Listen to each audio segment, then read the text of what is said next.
Chapter 15, Treatment of Psychological Disorders, Lecture 2. Basic questions we're going to be looking at in this lecture. What is deinstitutionalization? What are the common types of drugs used to treat psych disorders? What are the pros and the cons of drug treatments for psych disorders? And what concerns have been expressed about the impact of managed care on the treatment of psychological disorders? So these are the objectives, or the basic questions. Start with the past. Institutionalization. So what do we do with our mentally ill folks, or people with severe chronic psychiatric disabilities prior to the 1950s? Well, many of them were housed in inpatient institutions, both in the United States and throughout the world. Bethlehem Royal Hospital, which was established around 1247. This is the oldest institution used to treat people suffering from psychological problems or psychiatric problems in the world. This is in Britain. It's got an interesting history. It didn't start off as an institution for the psychiatrically disabled, but it ended up.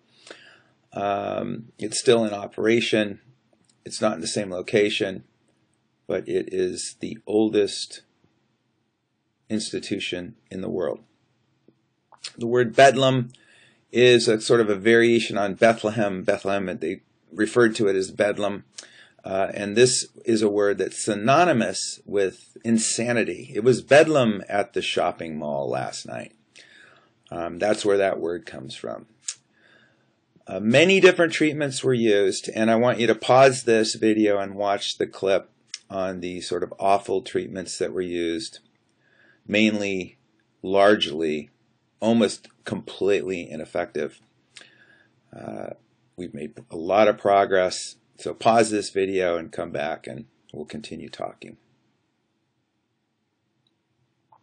Alright, so I'm assuming you're back. You saw those treatments. These practices largely ceased with the advent of medication. So medication is what we're going to be spending a good chunk of this lecture talking about. This is prior to the 1950s, of course, but after the 1950s, with the advent of psychotropic medication, people that had previously suffered from intractable symptoms, essentially untreatable, became very, very treatable, and many of them were released. So most of these institutions are closed, and those individuals who were housed there, thousands and thousands of them in these massive institutions, are now out. And that's deinstitutionalization. So in the 50s, with the development of drugs that were effective at treating schizophrenia primarily, and then later other drugs, these institutions were closed and those individuals were discharged. And this led to the development of a cottage industry known as halfway houses, or those community-based transitional facilities that I mentioned in an earlier lecture, to help people transition between, in some cases, spending most of their lives in institutions to living independently or semi-independently. Now, this is a real challenge for some of these individuals, these backwards cases that had lived most of their lives being taken care of. Now, what are they supposed to do? Take care of themselves.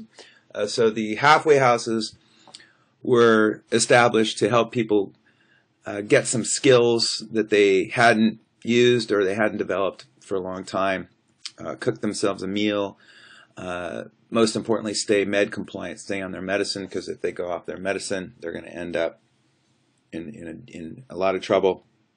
So many of these people were discharged into these halfway houses. Some of them went home. Some of them ended up in the streets. So in our homeless, about a third of our homeless suffered from some mental disorder. About another third have substance abuse issues, and a large fraction have a combination of psychiatric disability along with substance abuse issues. So some of these folks ended up in the street. The number of people in public institutions now is vastly lower, and this is largely due to these drug therapies that weren't in existence prior to 1950. So all kinds of implications for the advent of pharmacological treatment of psychiatric disabilities. Huge. huge, huge implications, including the shutting down of these institutions that were very, very costly to run and maintain. The releasing of tens of thousands of sufferers, and also the development of pharmaceutical industry to treat psychiatric conditions with drugs. So on the one hand, drugs are very effective and they can support life-changing events such as being released from an institution. With proper medication, people can live fairly normal lives, but there's also some downsides that I want to address in a couple of minutes, but we'll just look at the drug therapies for the major categories of psych disorders. So we'll start with the anxiety drugs, then we'll look at the mood stabilizers, antidepressants, and then the antipsychotics. So the anti-anxiety drugs, generally known as sedatives, include Valium, which is the most prescribed drug in the United States, Xanax, which is another one. These drugs fall into the class of drug known as the benzodiazepines. They bind to the parts of neurons associated with anxiety. That is the GABA receptor. So think of the GABA as the brain's primary inhibitory neurotransmitter. So if you have a drug that increases the abundance of GABA, it's going to calm those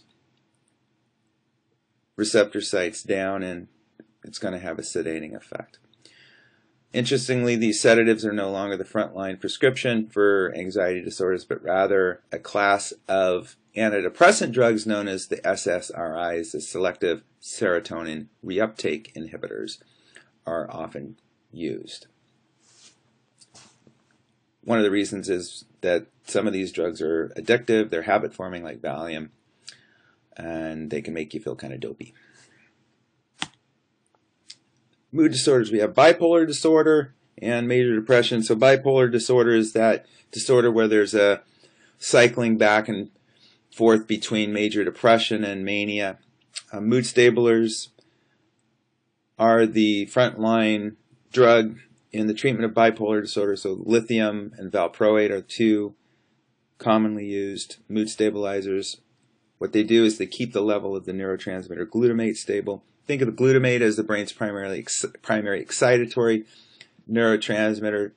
So if you limit the abundance of glutamate or you block those receptors, it's going to reduce the action of the glutamate receptor sites, and that's going to have a calming effect, stabilizing effect. A lot of people with bipolar disorder don't want to take their medicine because they really enjoy that manic phase. Then depression, antidepressants, there's a collection of antidepressant drugs. Generally what they do is inhibit the reuptake of neurotransmitters, norepinephrine and serotonin. Those are the two neurotransmitters implicated in the symptoms of depression. So what they do is they block that reuptake process. So I'm going back to chapter 3 where we talked about the synapse and the 5 events that occur at synapse. So we have the neurotransmitters stored in these vesicles that are released into the synaptic cleft. They flood across that synaptic cleft and they bind with specific receptor sites, and then enzymes are released into the synaptic cleft that facilitate, that's the last step, the reuptake of the neurotransmitters for recycling, for reuse. So what the antidepressants do, both for norepinephrine and serotonin, is that they inhibit the sponging back up of those neurotransmitters. So seemingly having more of those neurotransmitters available is associated with the reductions of the symptoms of depression. A couple different classes of antidepressants. You have the MAO inhibitors, Marplan, Parnate, those are two trade names. And then you have the SSRI class, and this is the most widely diagnosed class of antidepressants. Prozac is probably the most famous of the SSRI classes. They have many fewer side effects, many fewer dietary restrictions as the other classes of antidepressants. Then you have the antipsychotics that are used to treat the schizophrenic disorders. Thorazine is the oldest one, the one that was first used, chlorpromazine. Miracle drug. Took a lot of individuals who'd been institutionalized most of their lives and enabled them to live fairly normal lives in some cases. One of the etiological factors that support the onset and maintenance of, or the continuation of schizophrenia. The symptoms of schizophrenia are the dopamine receptor sites, a lot of activity at the dopamine receptor sites. So what thorazine or chlorpromazine does is reduce that activity. Concept check for us. Name that drug treatment. 1. These types of drug include such famous brand names as Valium and Xanax. By calming a person, they permit other therapy time to have its effects. What kind of drug are we talking about?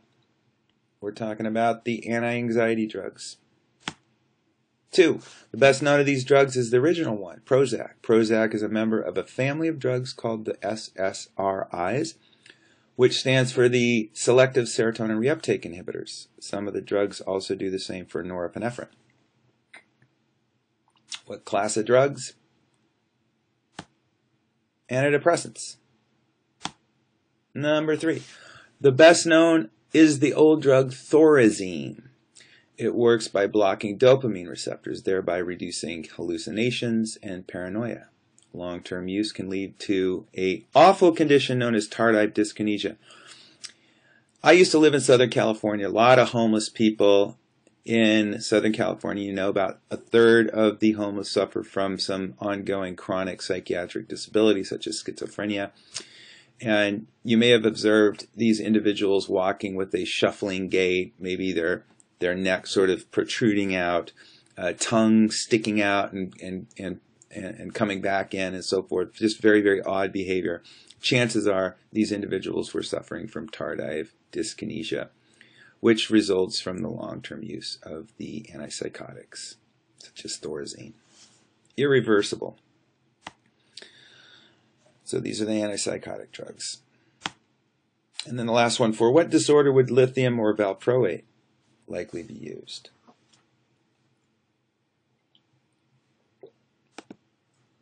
That would be bipolar disorder. All right, so pros and cons of drug therapies. The pros, in conjunction with psychotherapy, this is that blended approach. They're often very effective, often more effective than one or the other alone. The cons, medication is becoming a first resort and reflects the commodification of psychological problems. So I want you to pause this and watch the clip on motivational deficiency disorder. And I want you to, while you're watching it, make up your mind. Is this something real, or are they stretching the limits here when it comes to identifying things that can qualify as disorders? So take a look at that and then come back if you can. So you watch the clip. So what do you think? Motivational deficiency disorder. That was actually a hoax.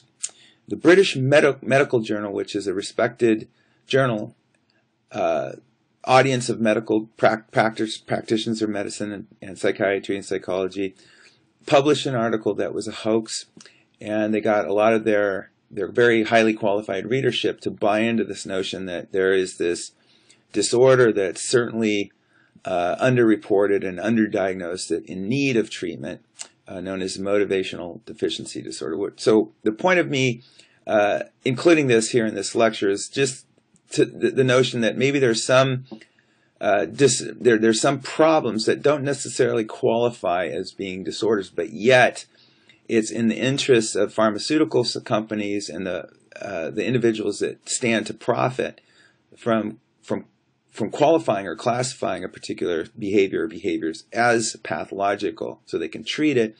There's a certain interest in capturing and creating new disorders, so they become marketplaces to sell drugs into. So this is the commodification of psychological problems.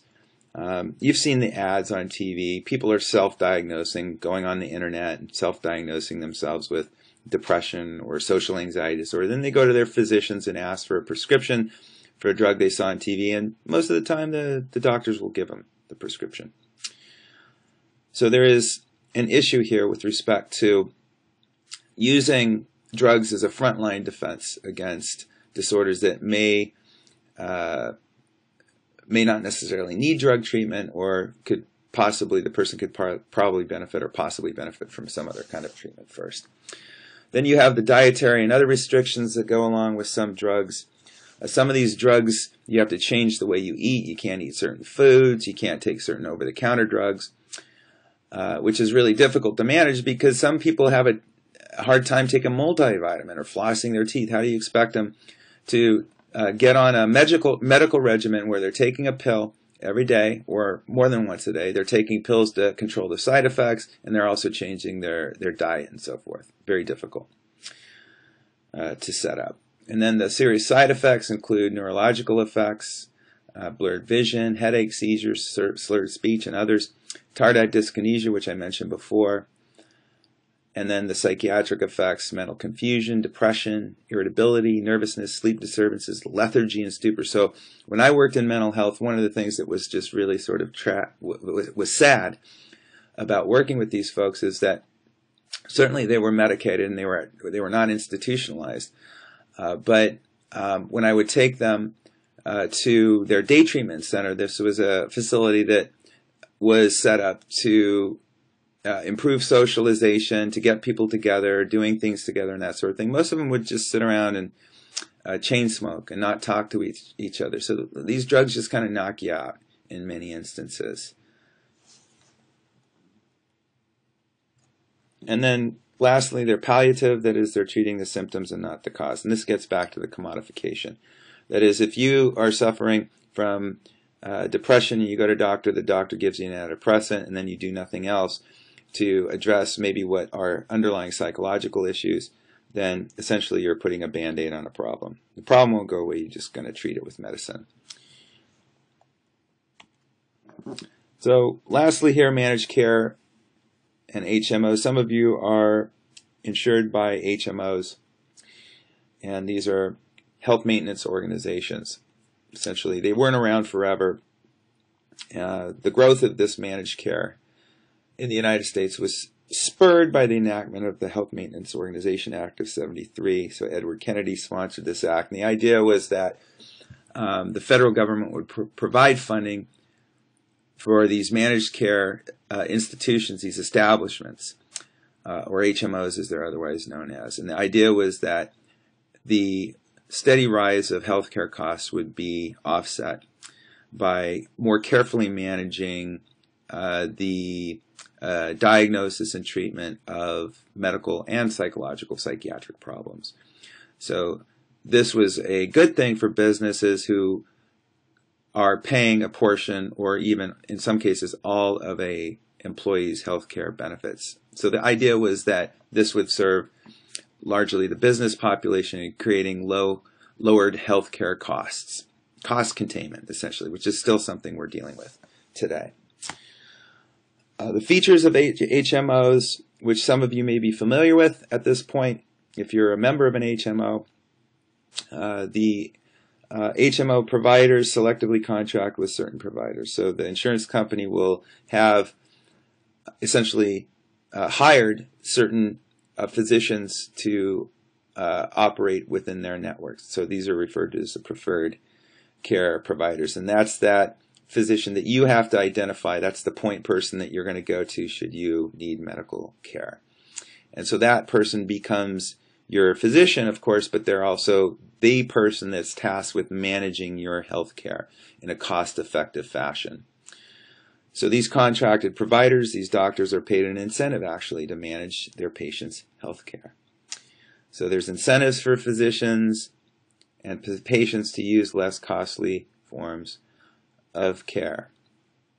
So the incentive for the physicians is to lower their overall costs of treatment, and so they get their bonus.